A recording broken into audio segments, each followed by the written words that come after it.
Sebenarnya kami marah ketika Mas Gibran Rakabuming Raka sebagai wapres saat ini digugat. Apalagi nilai gugatannya sampai dengan sejumlah sefantastis itu kan. Itu menurut kami hal yang sangat luar biasa. Luar biasa membagongkan.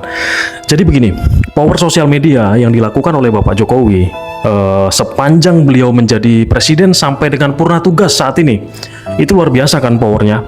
Apa pernah kira-kira Bapak Jokowi membayar buzzer untuk membuatkan narasi-narasi seperti kami yang bersuara di sosial media? Nggak pernah.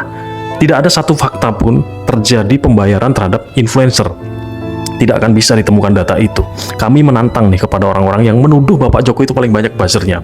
Coba sekarang buktikan. Saya sendiri akan menunggu nih jawaban dari orang-orang kan. Saya sendiri akan menunggu nih rilis daripada orang-orang yang membuktikan hal-hal tersebut adalah dibayar.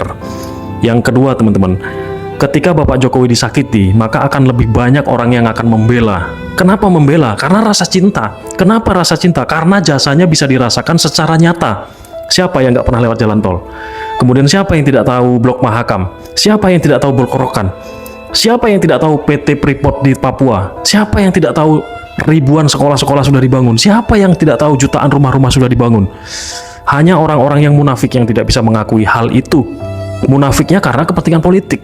Jadi dalam hal memanjangkan dukungan masyarakat, Bapak Jokowi menghindari satu hal. Jangan sampai saya memutus seseorang sehingga saya menjadi lebih panjang. Itulah kunci utamanya. Jadi ketika kita ingin terlihat panjang di mata orang, kita memanjangkan prestasi kita. Kita memperbanyak kerja nyata kita. Kita memperbanyak sentuhan kita langsung kepada masyarakat, sehingga kemudian dengan tema politik yang seperti itu, Bapak Jokowi tidak terkalahkan. Mungkin kalau 2029 nyalon lagi, pasti akan menang. Tetapi saya lebih menyarankan untuk Bapak Jokowi tidak nyalon sebagai presiden. Karena saya sudah pernah bertemu, saya sudah melihat, saya sangat peduli, sangat kasihan gitu. Beliau sudah sangat pusing di 2 periode itu memikirkan bagaimana kemudian Blok Rokan kembali, bagaimana Blok Mahakam kembali, bagaimana saham-saham di PT Freeport yang selama ini 90% dikuasai asing, sekarang 51% lebih dikuasai oleh Indonesia. Itu fakta. Bagaimana kemudian memperbaiki hutang negara yang tadinya menumpuk sampai dengan sekarang hanya kurang dari 30% PDB. Itu perjuangan yang membutuhkan risiko politik.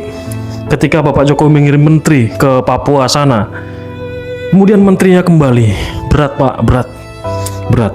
Nggak perlu putus asa, jangan mudah menyerah, maju, kembali kamu ke sana.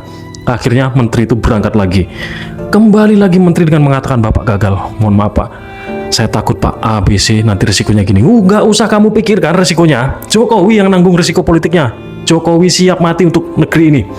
Nah kemudian lahirlah 51% saham milik kita.